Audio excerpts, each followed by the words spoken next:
Hello and welcome to episode 9 of Into the Spotlight. I'm Morley. And I'm Ryan. On this episode, we are joined by the photographer Jeremie Warshafsky. Hi, Hey, Jeremy. how's it going? Hey, how are you? Hey, thanks so much for coming on. Yeah, thank you for having me. So Jeremy, you do some incredible architectural photography as well as like really interesting personal projects. I've had the pleasure, as we were talking about before we hit record, of seeing one of your really striking pieces in person. It's like a 4x5 canvas, beautiful overhead shot. We'll get into that later, but just so that people have a sense of the real scale of your work. How did you get into what you are doing between the architectural photography and all the other photography work you do? It's really incredible. Thank you. Yeah, so I guess I studied my undergrad. I studied biology at Queen's, which I think informs sort of a lot of my work, which I guess we'll get into like a little bit later. But I found photography was, always a hobby of mine.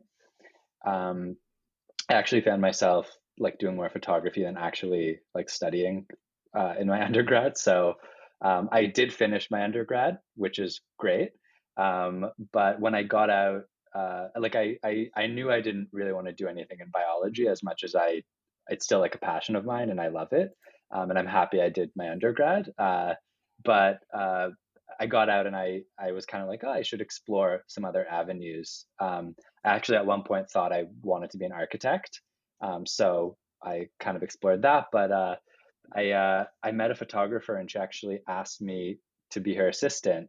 This was like 3 months after I like graduated from Queen's, and she shoots dance and theater photography in Toronto. And so she basically asked me to assist her and like be her second shooter, and to assist her on some more like in studio work. And so I just kind of started doing that, and it really just like fell into my lap. And so from there, I started working a bit more professionally in photography. I was doing a lot of headshots, which was great. I got to like practice all my skills, like relatively low stakes. Hmm. And then I met an architecture photographer who I began assisting as well. And I just sort of, it kind of like clicked with me how, I always had a love of architecture and design. And I started working with this photographer and we had a great relationship. And it just sort of like fell into place how I started shooting architecture work. It's sort of like, it's funny, people think like, all photographers kind of do like all types of photography. I'm sure, Ryan, you get that a lot. Like you do all types of video, photo work and all that. But actually like there is a bit of a niche system. Um, so, it's something I didn't realize at first. I thought, yeah, I can just do it all. But it is like each sort of niche has its own like ways of operating. But yeah, so I kind of just fell into architecture work again. Like I met this photographer and it just sort of fit with me. So I started doing more of that, and then I really just stopped doing everything else. But yeah, basically then a lot of my personal work, that's sort of how I'd say that's how I pay the bills, even though it is quite fulfilling. Like I do really love it. But my personal work also sort of combines like my biology undergraduate degree with like my love of architecture and those kinds of things, which I think is somewhat evident in the series you were talking about, Morley, the There for Scale work. Mhm. Yeah. Yeah, it's interesting. Like it's really it's great that you're able to, like, you have this love of architecture that you're able to turn into what I assume is like a relatively decent income that pays the bills. Um, but you're still also able to retain that as a passion, and it's not like it's poison for you and you can never do anything with it again. Like your two portfolios on your website, like the personal and the architecture work, they're very different even though they have a similar theme. Um, and that's, Yeah. sorry, go on. No, yeah, no, I was gonna say, yeah. No, you keep going. You keep going. I didn't have much to say, but Well, for yeah. example, like, and we can talk about this a bit later. Like, it seems like the world of professional architecture photography, there there's a big emphasis on balance and composure, and I don't know, they're showing off the architecture, right? But then you go into your more personal work. And what I love is almost these, it's kind of hard to describe. You probably can describe it better than I can, but these like facade views of a building that almost looks like it's like a scale model, Yeah. which I would think are incredibly time and labor intensive to shoot and then work on in post-production. Yeah. Oh my God. It's like they take hours. To give you an example, like you're talking, yeah. So the project you're talking about, Unfolded Landmarks, was I was really interested in like how different buildings sort of fit within our streetscape. And I actually started it because I was kind of frustrated that like you couldn't see an entire building, like the whole facade of a building, like in one view. And so that's actually how it started. I was like, oh, I'll just like kind of take a picture of each side and just like see how it goes. I'll like put them together and see what happens. Um, but yeah, it's like, they take, there's the shooting process, and it's funny how quickly you learn like how differently you can shoot like the exterior of a building from that. Mm-hmm. And then, there's a million ways to like put it together in post. Um, but yeah, definitely like, my love of like architecture and how like how you do show spaces in different buildings comes through in my personal work a lot. But they feel really different to me. It's funny. But at the same time, I know that they're both sort of like informed by the other in some kind of strange way. Yeah, I like, Yeah. I totally relate with what you said about like it's frustrating not being able to see the full facade of a building. I'm looking at, I don't know the name of the building, but I see it all the time in Toronto. It's that kind of red brick building with turrets, um, and it's stretched along a city street. And because you can never back up far enough to view the whole thing, and also around a corner, um, it's really Where amazing. I'm so fascinated. What building? Do you know like where is it? No, it's one of your photographs. Oh, it's, I thought you were just like walking around. You're like, oh, there's this building that I'm really No, you should do frustrated this by. project. No, no, no. I feel bad because I can't put a name to it, and if I'm clicking on your website, there's not a name on it. Anyways, No, that's regardless fine. of the specificities, it is a very interesting effect. Um, and I know earlier when I was kind of talking about There for Scale and Unfolded Landmarks at the same time, because I do kind of feel like they are a sort of similar in that way, in that like you're showing something at a scale that you could never really see in person or wouldn't usually. Yeah. Yeah. So, I mean, the Unfolded Landmarks, I actually did before There for Scale. And There for Scale came out of my master's program, which I did at Ryerson. And it very much, like you're right, it very much like was an extension of that project. And I worked with my friend Byron, who got a drone because he did an amazing project on the Peace River in northern BC, and he used these like insane like drone shots, and he had some really amazing interviews. But he was in my program, and he got a drone, and he was like, if you need any shots for your project, I'd be happy to help out. And so, like after sort of having this drone, I was like, okay, what's really cool that I could do? And so the first one I did was the one titled TNT Building, which actually was just torn down, funny enough. But why it was really satisfying was because from the ground level, I was able to shoot the whole exterior of the building. And then the drone shot, I was able to get the roof of the building as well. So it was basically like this, like, I went from Unfolded Landmarks, which was, for example, like shooting the exterior of a building around each corner and then putting that together as like a long sort of linear, like panorama in Photoshop, to also like adding the rooftop and like the landscape around the building. So it was kind of just this really like perfectly like satisfying experience using the drone.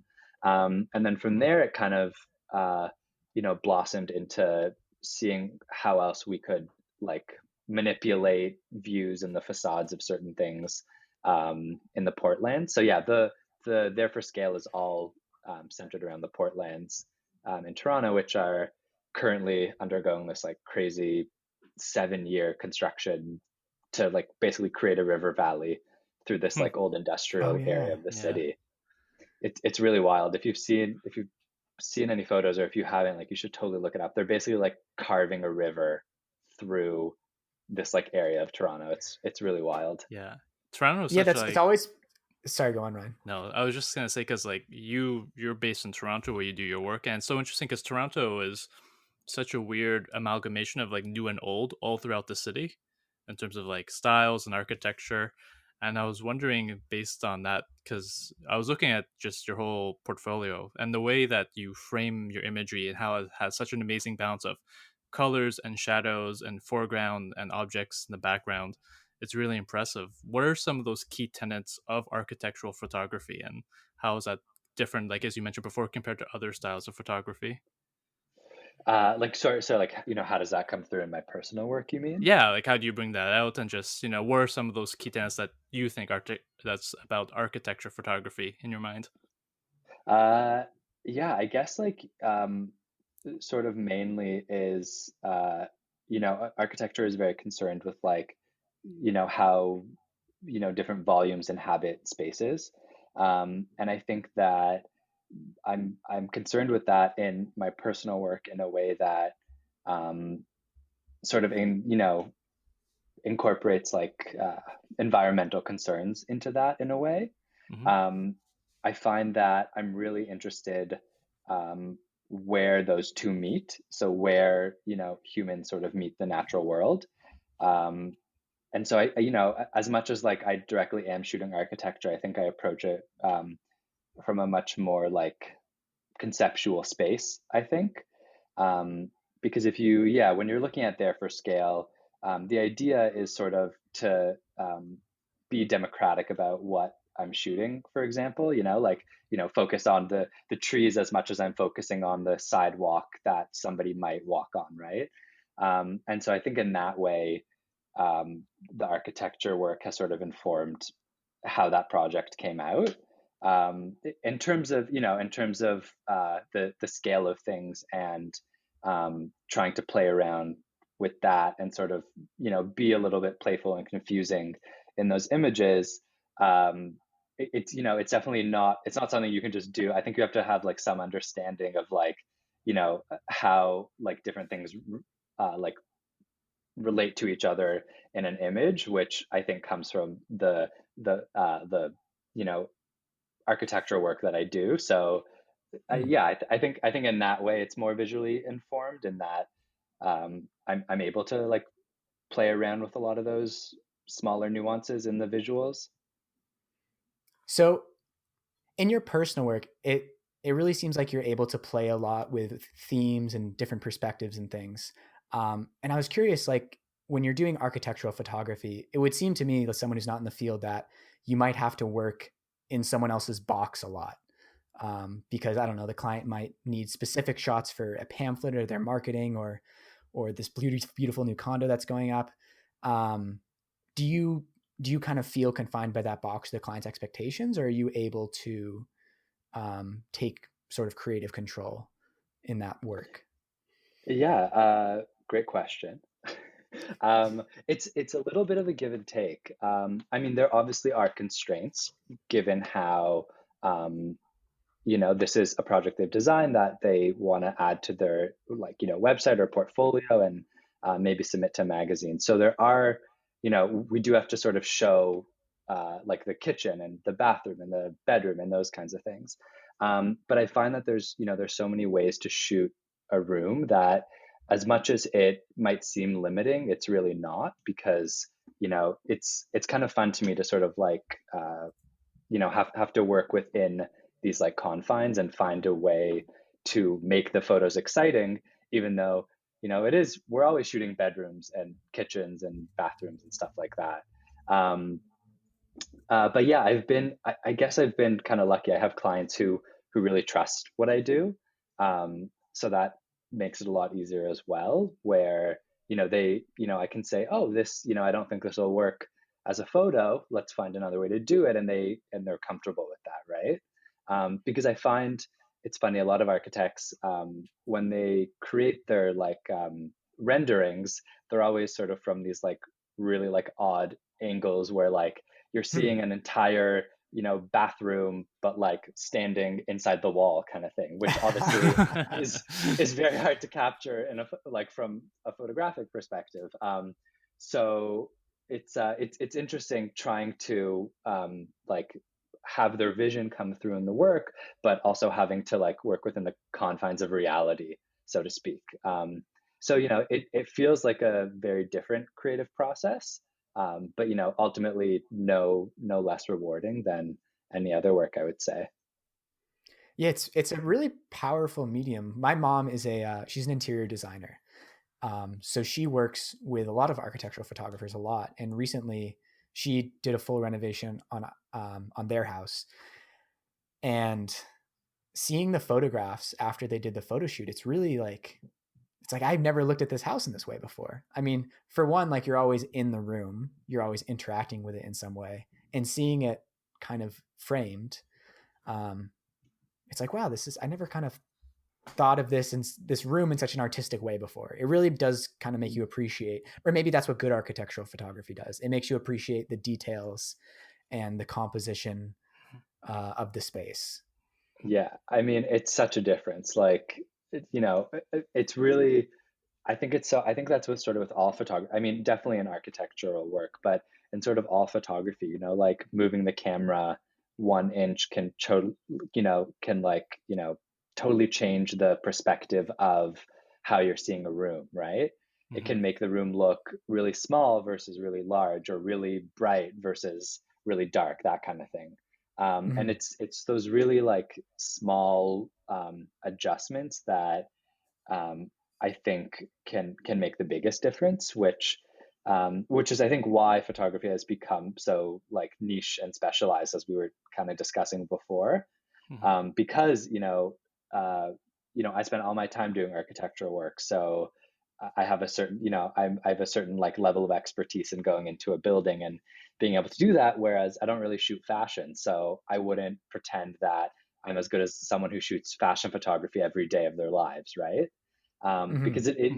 it is a very like nuanced art, I think, and Yeah, and the um, visual process is so different for each one. yeah, totally, exactly. Especially when it comes to like colors and shadows and being able, especially with people like even when I notice when I do my photography, like having a human subject is so different because depending on their style and just even their persona, there's different ways of bringing that image to life. What are some of like how do you overcome some of those challenges when it relates to your work? Do you find that like that when especially when you have like this mise en scène, like when you're dealing with like a room, like do you try approach it from all different types of angles? Do you do any sort of like pre-visualization? You can hear the French, overcoming my Yeah, voice. You said yeah. one French phrase and I you're all couldn't. French now. It was like Yeah. it's grabbing me, but yeah, just like, but yeah, like do you kind of come into that with any preconceived notions on like how it should look, and like can you alter any sort of elements? Can you bring in like rearrange the furniture? Like how do you work with that? Do you bring in like extra lighting? Do you work with natural lights? Yeah, there are ways to sort of adjust and play with that. I do, it depends on the room, but ideally it would be sort of all natural light that tends to give sort of the nicest light. But there are times where you need to use like artificial light, which definitely comes up a lot in architectural photography and trying to show various like fabrics and patterns and Mm. materials and stuff like that, which is really important to the overall design. um, I think that I try to go into each shoot that I do with as little like preconceived ideas of how I want it to look. I would say I'm relatively like loose in that way. I like to sort of show up and see how the space feels to me, Mm, and really try and like tap into those emotions, um, and in that way, like show how that space feels through the photography.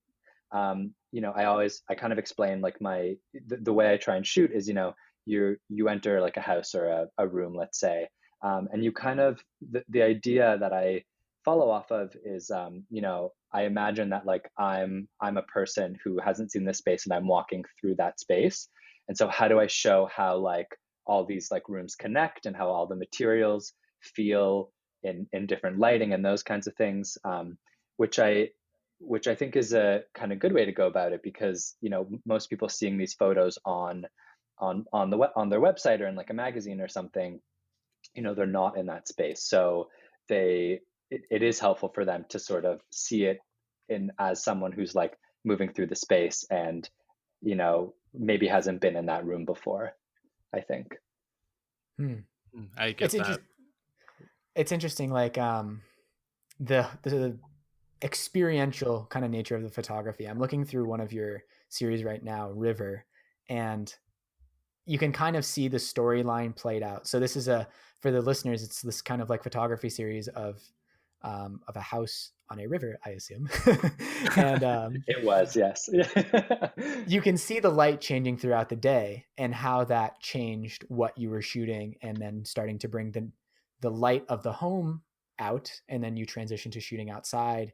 And eventually, when it gets dark enough, there's this beautiful kind of like yellow glow coming from inside the house, looking from outside.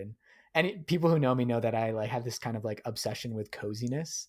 And to me, that scene just kind of screams cozy. It's like this. It looks like it's like kind of a stormy sky, and you have this beautiful, inviting room through these like, and it's just highlighting the glass and the space of the room. And this is just a roundabout way of saying like that sort of experiential nature photography is something that I've come to appreciate recently, as like when I make like a leather belt or something, and belts are very difficult to photograph because they're long, and a picture, if you're shooting it for a 4:3 or 16:9 or whatever, is not the right aspect ratio. So the only way I find to photograph them correctly is by just starting and trying a bunch of different angles. And eventually it's like the last shot, I finally find my way to like what I was looking for all along. And yeah, totally. in architectural photography, I was just I gonna was say, gonna it seems like say, in walking through a house, you're having that experience of like, what is beautiful about this space.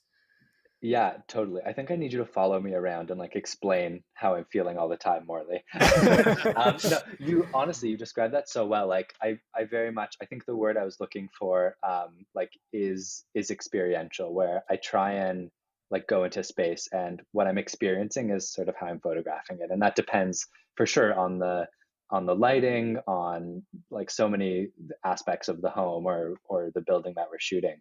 Um, but yeah, it's funny. I think like there's all these like rules in photography that people like to, like use the golden spiral and da da da da da, like all these things. But as you probably notice, like with your like belt photography, like some of the best shots are the ones that don't follow the rules, to sit like so to speak, and are interesting or unique for that reason, right? Mm-hmm. Yeah. Yeah. But yeah, that's I think that's a really good way to explain it. It's I kind of go into space, and it's how it feels when I'm there.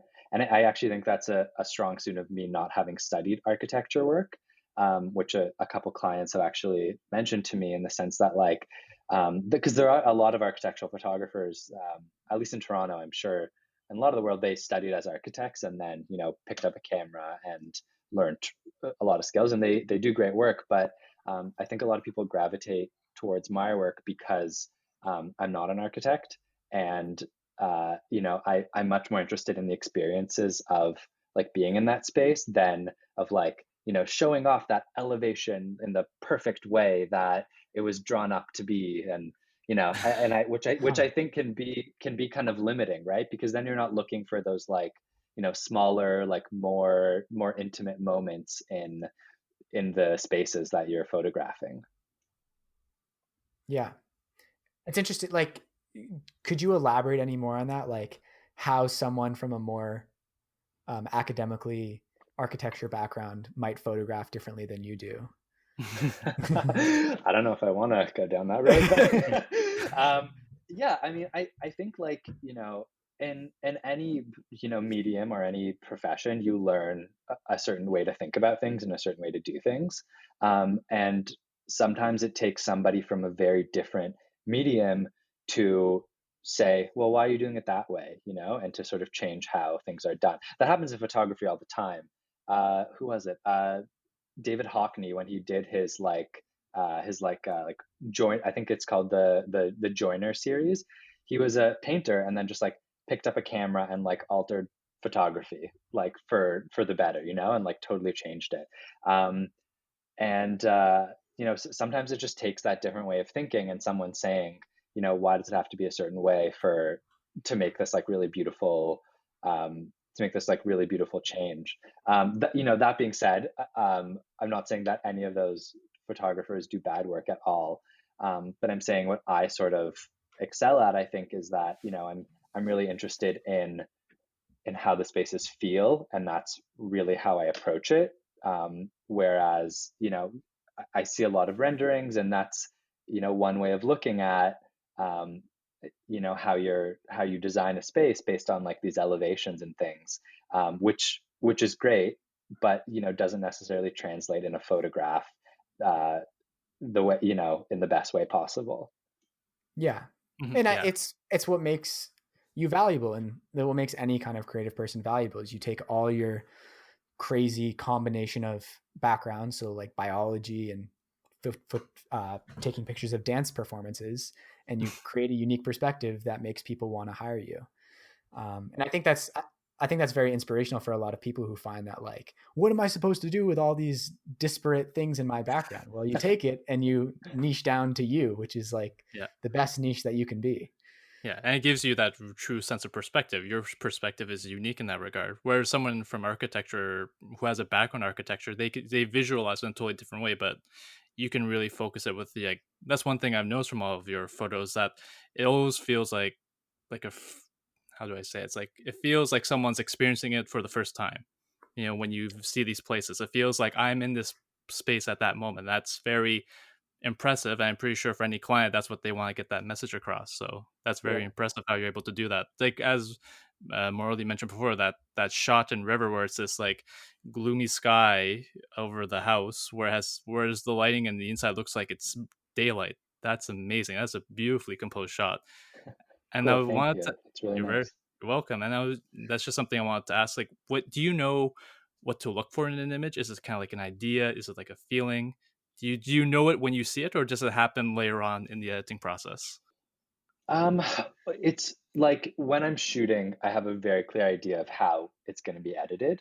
I mean, Mm. architecture photography is really fascinating in that I almost think of it like a puzzle where, you know, your camera's set up on a tripod, and then each part of the photograph is lit to what I want, right? So, for example, in that shot on River, the one you're talking about, where, you know, the sky is kind of this like dark, gloomy thing, and then the interior is this like nice glowing kind of like warmth.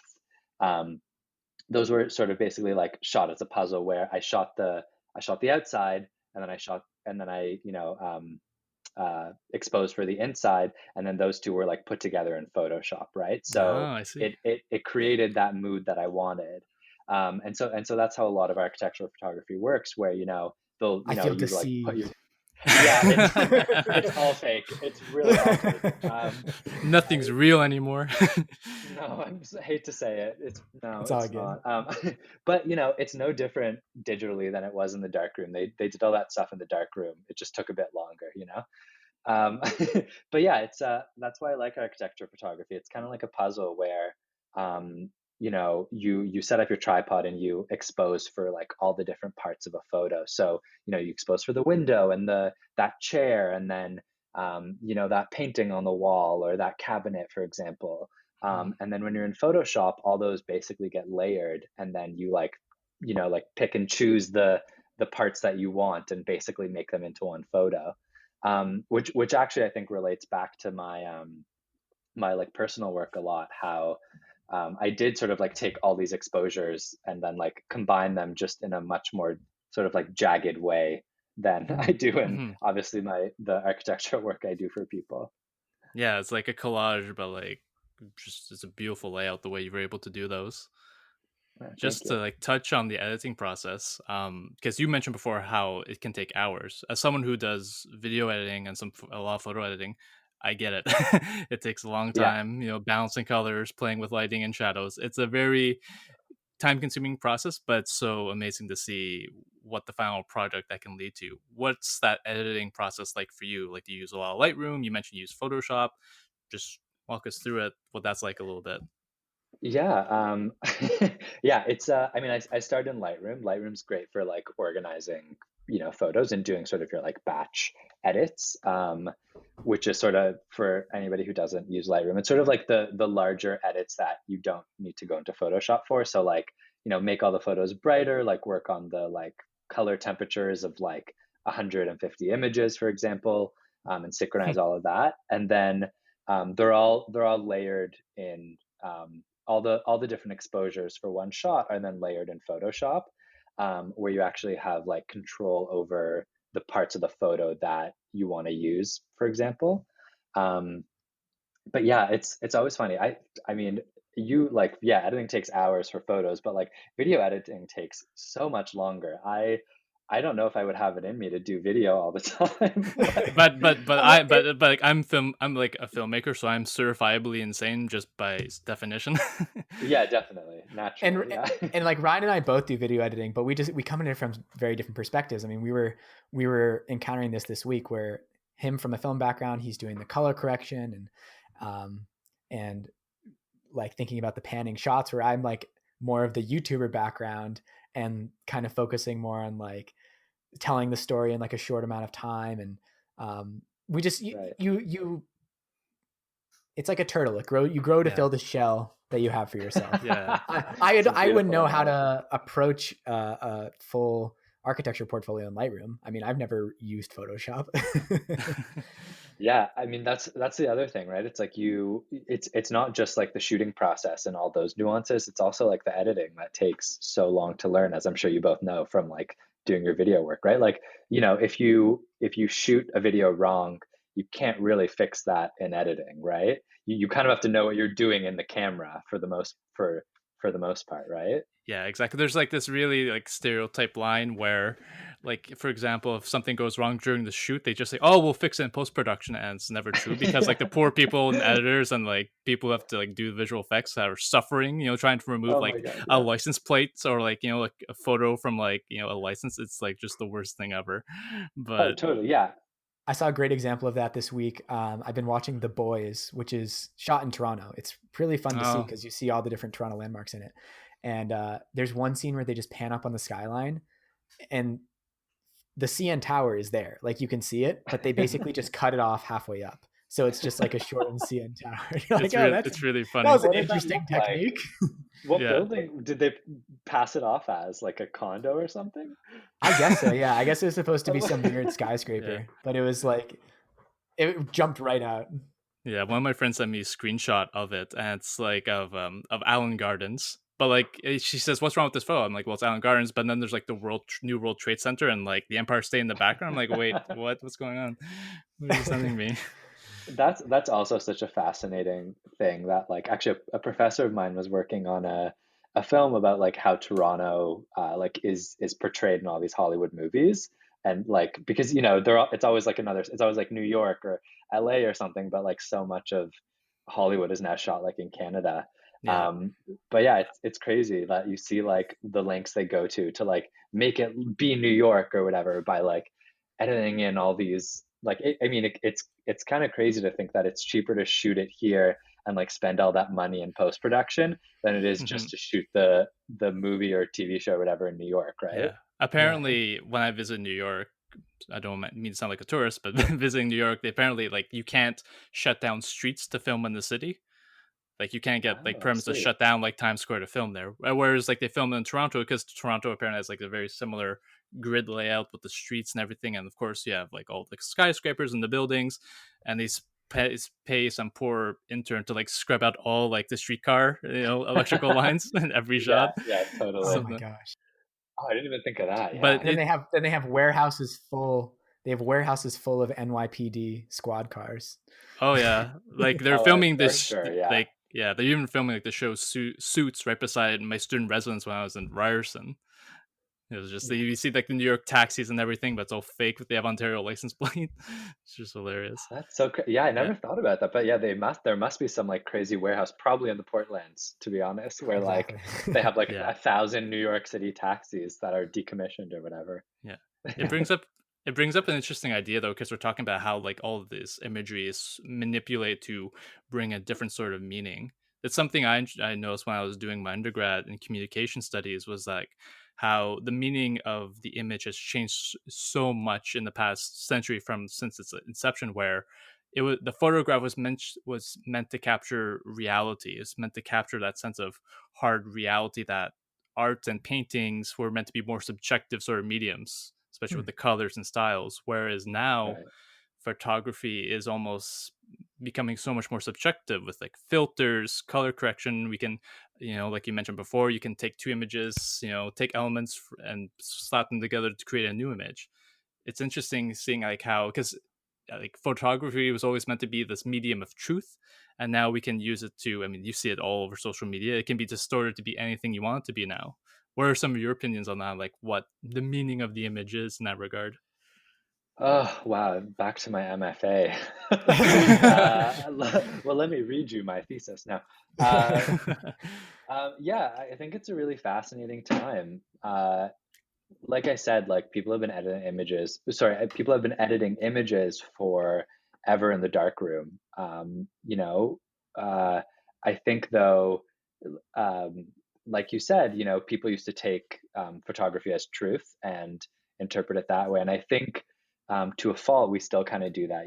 Like even though we all know that so many like photos are doctored and the majority of what you see on Instagram is from a certain angle, or or they put a filter that makes people look thin or their eyes bulge or those kinds of things. But we still, I think, or I think we still look to photography as truth. Like I know if I'm reading an article in some newspaper or like online or whatever, I kind of like don't trust it unless there's like an image or like some visual to go along with it. Which is Hmm. funny because I know they can, most of them are probably just going to like some like Getty Images or something and picking some like random photograph of a polar bear to symbolize like climate change, or some random skyscraper to be like, look at cities Yeah. building and various things. But like It's so true. I think we still look to it as truth.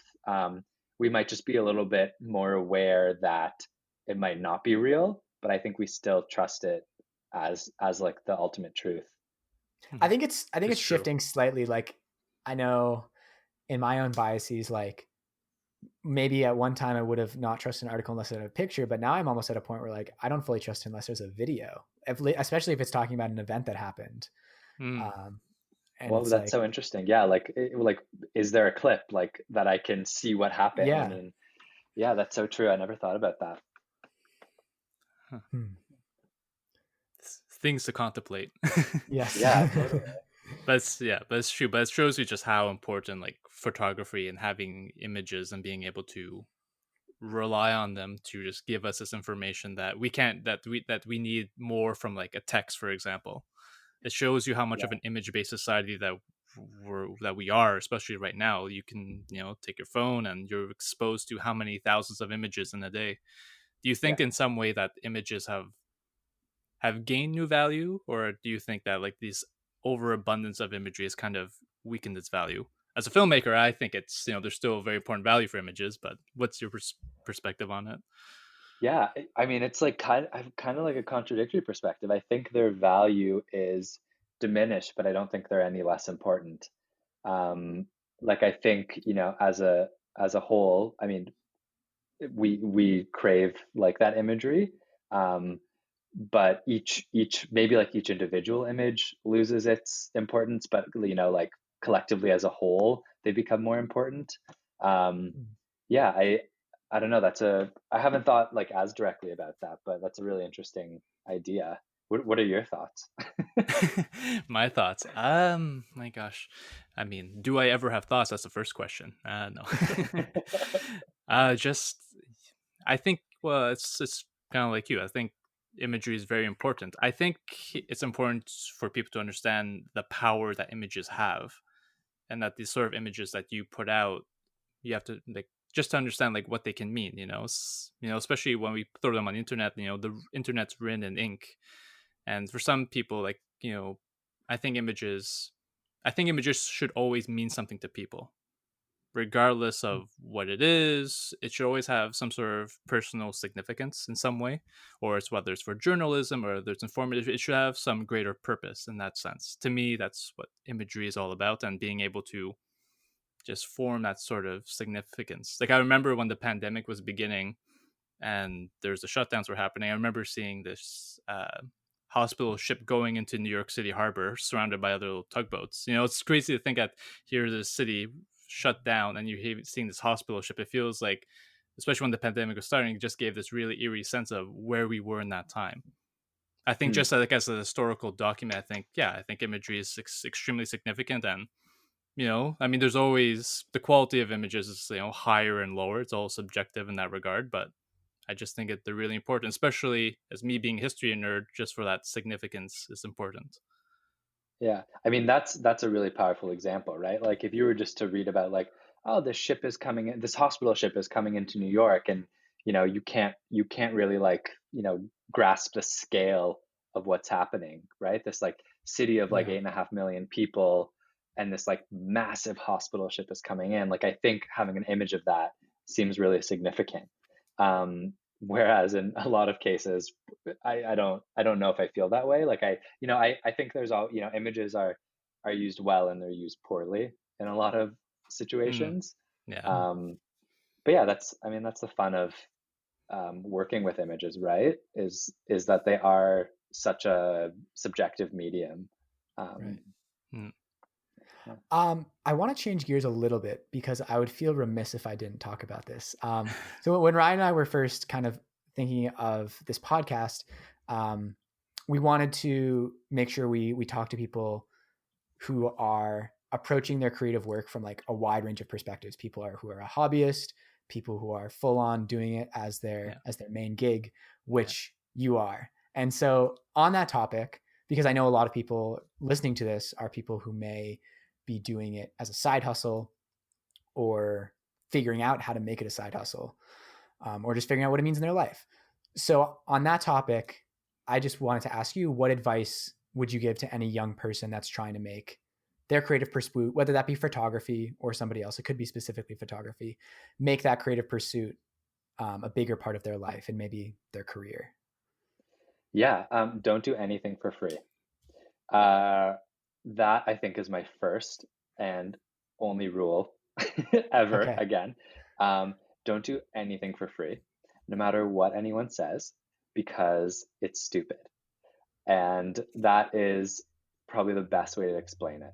I think that if someone wants your work and they're willing to work with you, then your work is valuable. And I think that you need to stick to that and respect that. And obviously, I'm talking from experience where I had done work for free and I regretted it. Mm. Mhm. Because, is it really that difficult for someone to, even just a show that they appreciate what you did and like throw you $50?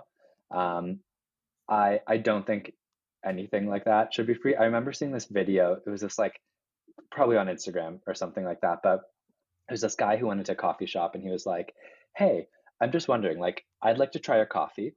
And if I like it, I will tell other people to buy your coffee." And the person behind the cash was like, "No, like, I'm not into that. Like, no, you buy the coffee. And if you like it, you like it. If you don't like it, you don't like it." It's the same with anything. Mm. Like, no, don't do anything for free.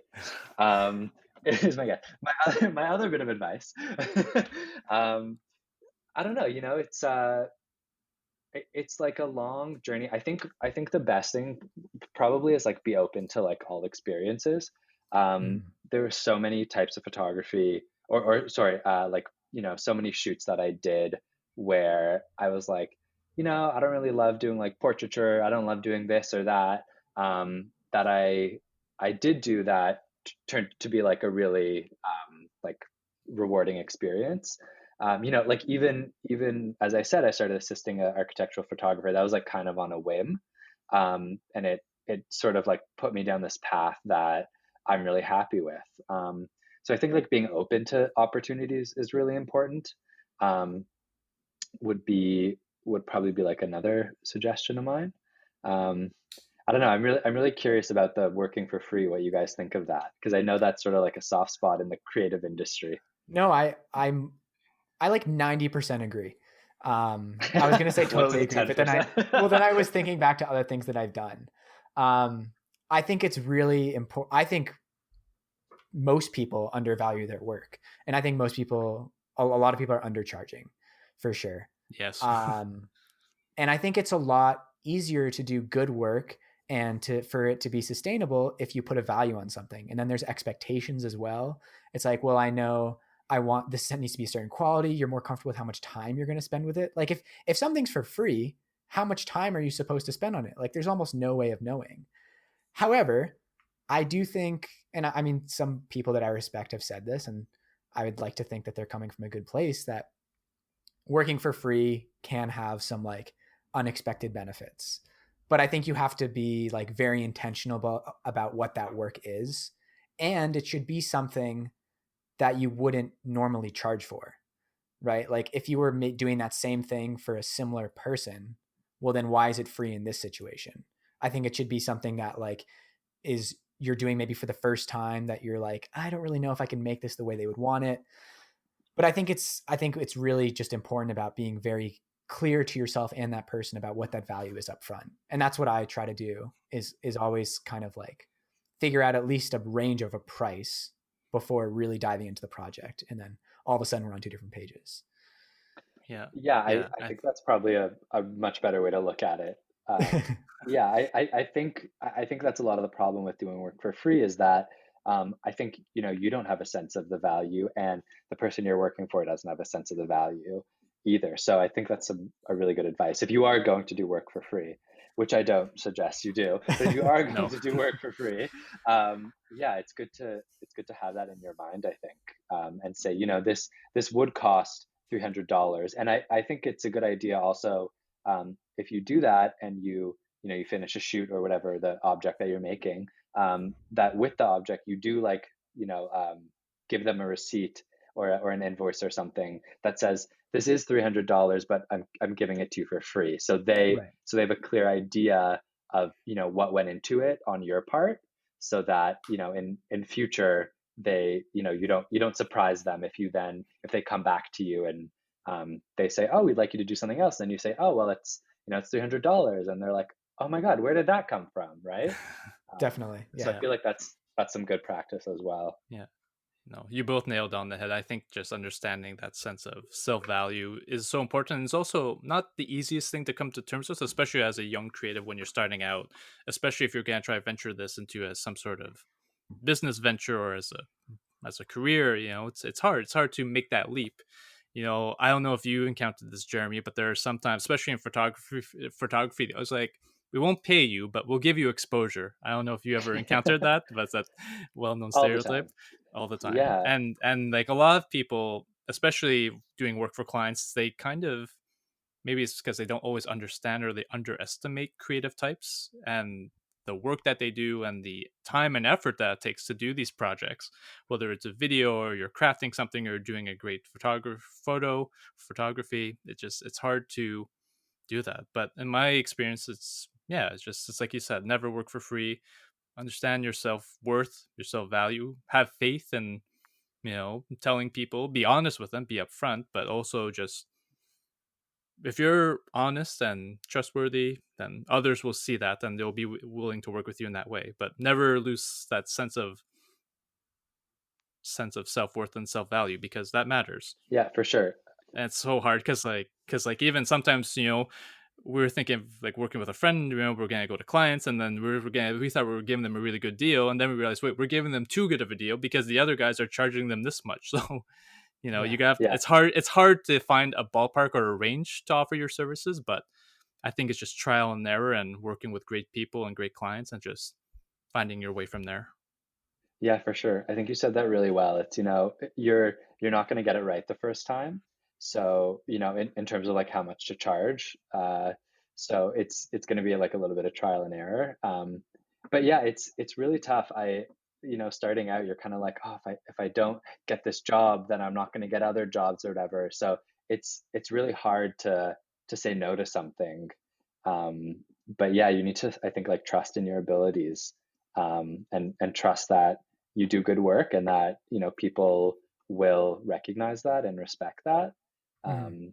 Whether it takes a lot of time to build that stuff up, as I'm sure you guys know. Like it takes years to like, I've been doing this for like 8 years now, and I'm finally Hmm. at like a comfortable spot in terms of like, my clients and my personal work and things like that. But it just takes time, and like, I think being open to opportunities is important. Yeah, I definitely want to highlight that as well, because like so many things that have happened in the past couple of years, I would never have expected. Like integrating 3D printing with leatherwork, and that being such like a killer combo.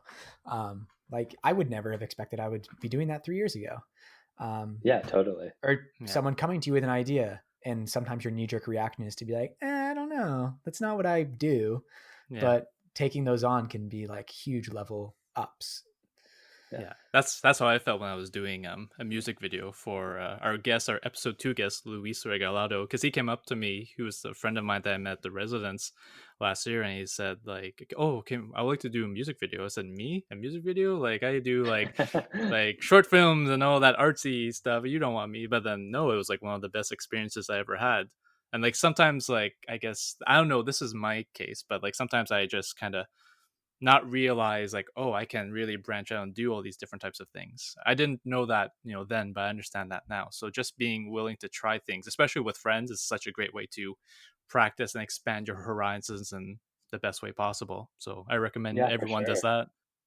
Yeah, definitely. It's the best way to learn as well, right? Like when you're with friends, they're going to teach you things in the way that they approach it, but also skills and all these other fun things. Friends are great to work with. I love collaboration. It's like one of the best ways to be creative, I think. It Yeah, is. Yes. yeah, Well, definitely. on that, why don't we transition to the bow on top of the episode, what we are putting on the spotlight this week. So, Jeremie, as our guest, I'll let you kick it off. Oh no.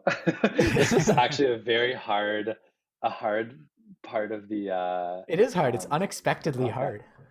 Yeah, I was like, it took me a really long time, and then I kind of just had to go with um, my gut about like what really inspired me recently.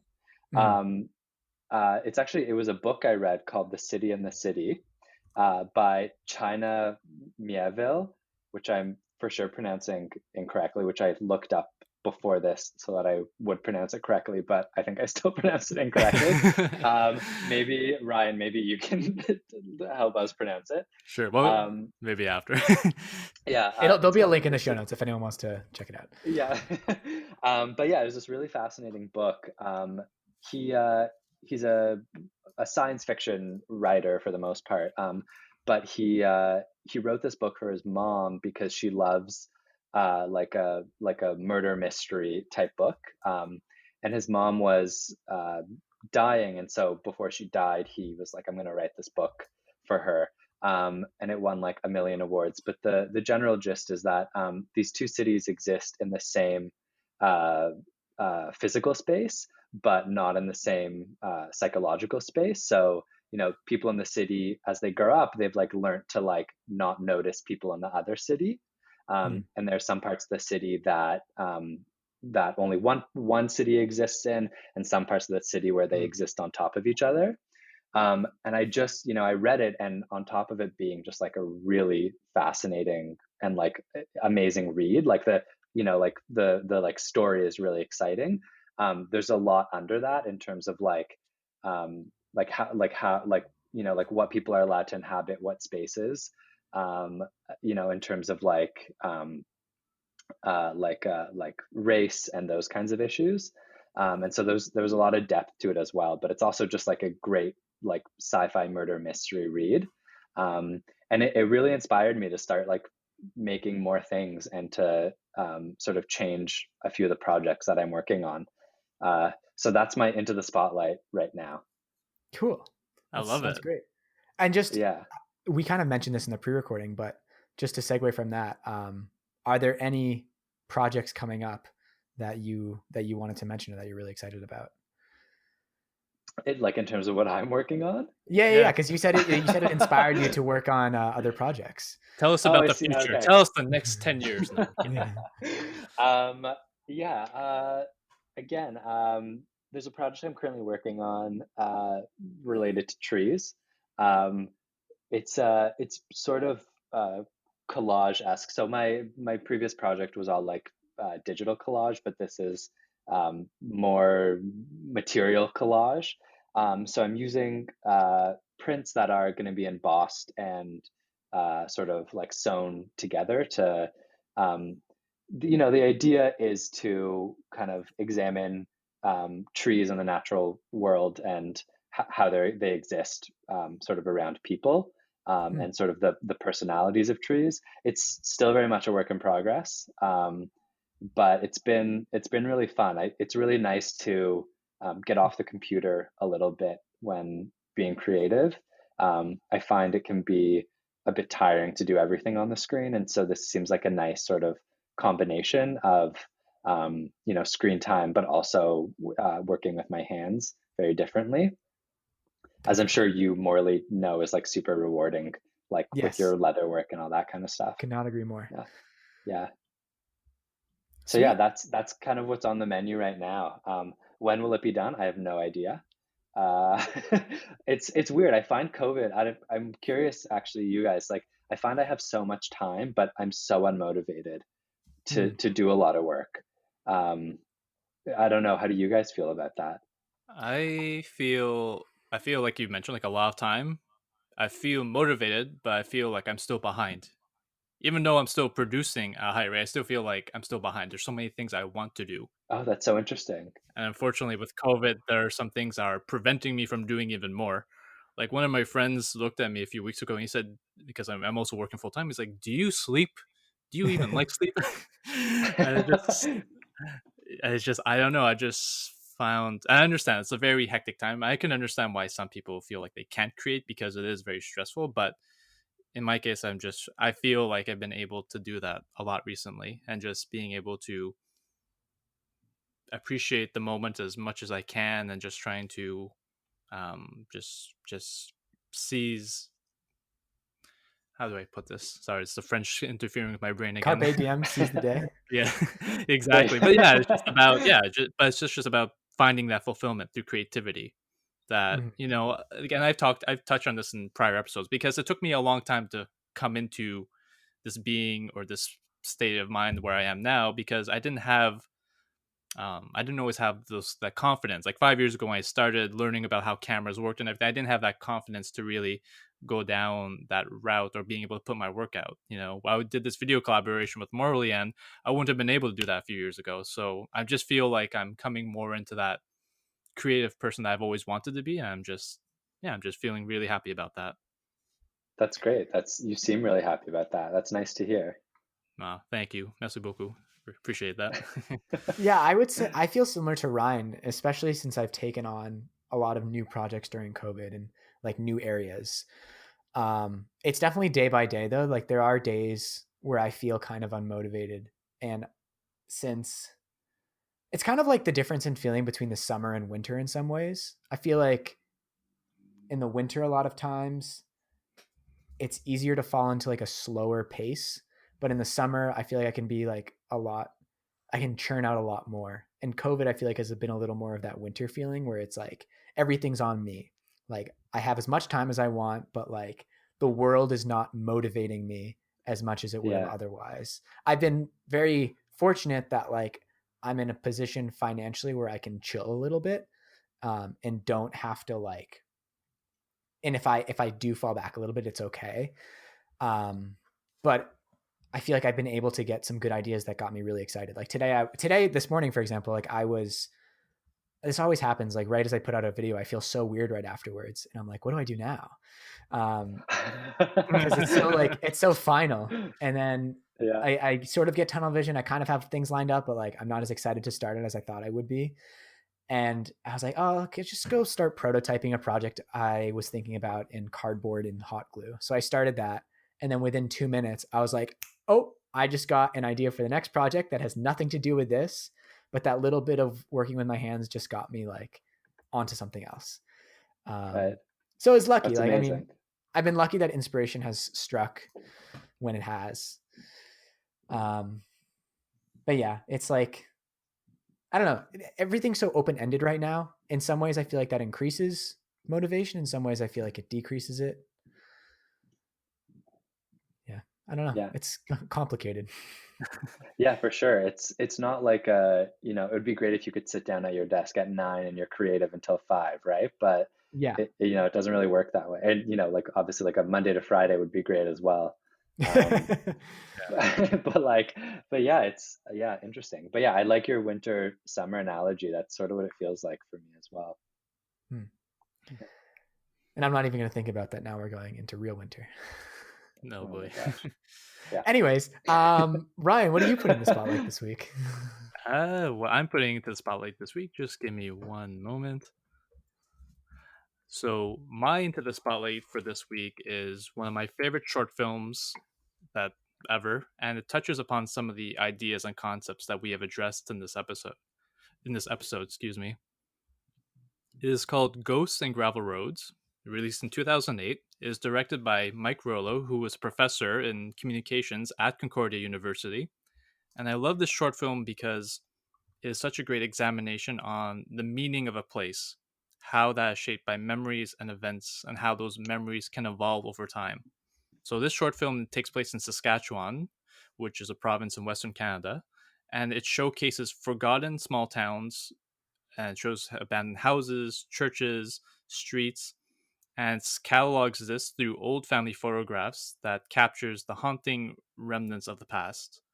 It is shot in a really nice documentary style, which in some ways is a bit shaky cam, kind of like the Blair Witch Project in some ways, and but this sort of imagery captures the stark imagery of the present and how it contrasts that with the ideas of the past. It has a phenomenal sound design that is mixed with natural sounds, music, and sound effects of people that once inhabited these spaces. So it results in a really cool and interesting and dynamic atmospheric portrait of a landscape that's entwined with memory and history. I love this film. To me, I always love environmental storytelling because to me, seeing scenes of places that once had meaning and how that's changed over time, I just love learning about that because mise en scène, a place and a setting, tells so much about a story in my mind, whether it's in literature or in film or any other sort of medium. So I love this a lot. I love this short film. You can check it on Vimeo. We'll have it in the show notes. That's my into the spotlight for this week. Cool. Looks really interesting. Can I introduce yours, Morley? Morley, what are you bringing into the spotlight this week? I thought you were going to say what I was going to say. I was like, no. I just wanted to be a host too. Oh, yeah. So I have a album recommendation for this week. It is I, I by Bon Iver, which came out just over a year ago. I think a year and a month ago now. So when that album came out, I was living in the Rockies. And I remember I listened for it for the first time driving down this dirt road in this like amazing sound system in the F350 that we would drive. And I guess I'll back up a bit. I mean, Bon Iver, they know how to do some incredible things with sound, like a lot of atmospheric, experimental folk. If anyone's ever listened to Bon Iver, you know what I'm talking about. Like Justin Vernon, the singer in the project, his vocal range and the melodies he's able to create is just so powerful, I find. I want to recommend one specific song on it. Like the whole album is great, but the song I Am I, which is this cool kind of like alliteration that's played out throughout the song, is really, really beautiful, I find. Yeah, just because I think because it came out a year ago and it was like the weather was changing in a similar way as it does now. It's a really, really beautiful album. Bon Iver kind of, I feel like, hits on the fall vibes. Very nice. Yeah, totally. All right. Well, I was thinking of Justin Vernon. Jeremie, thank you so much for coming on. This was a really fantastic conversation. As most of ours have gone, it brought some things up that I didn't expect, and it was super, super interesting. Yeah. Yeah, I really appreciate I really appreciate you guys having me on. Thank you so much. This was a lot of fun, and it made me think about what I do very differently. So that was a really nice addition to my day. Thank you. That's great. Well, thank you for your insight, and good luck on the rest of your future work and your projects. They're all going to be amazing. I hope you let us know, keep us updated with what's coming, Yeah, of and course. yeah, and just thank you for being a great guest. We really delved into the whole meaning of imagery in a way that I didn't think we were going to, but I liked it. Yeah, no, it was fun. I haven't talked about that for a couple of years, so it was nice to feel like I was back in school, you know? We talked a lot about your work itself. So if people want to put an image to the sounds they were hearing, where can they see your photographs and your projects if they want to see those? Best place would be my website. What's the link? jeremieaw.com, which I'm sure you'll put in the description or Yes. whatever thing podcasts do. Yeah. Show notes. It'll all be linked. It will be Yeah, everywhere. Everywhere. it'll be all over. You won't be able to get away from it. No, no. Look at the billboards tomorrow morning. Yeah, exactly. Awesome. All right. Well, again, thanks so much, Jeremie, and have a great rest of your night. Thanks, you too. Thanks, guys. Bye. Hey everyone, Morley here. Just a quick note before we wrap things up. Ryan and I have been working on a collaboration video, which you might have noticed us referring to, not so subtly, the past few episodes. But Ryan commissioned me to make him a leather tripod strap for his photography adventures. I made a video about making it, and he took some beautiful footage in his hometown of Gaspé, Quebec, which we edited together into one video, which is now live on my YouTube channel. We had a lot of fun making it. It was a really cool experience, and we would love it if you would go check it out. My YouTube channel is Morley Kurt, and as always, links to that is in the show notes. So yeah, please go check it out. We'd love to know what you think, and thanks again for listening.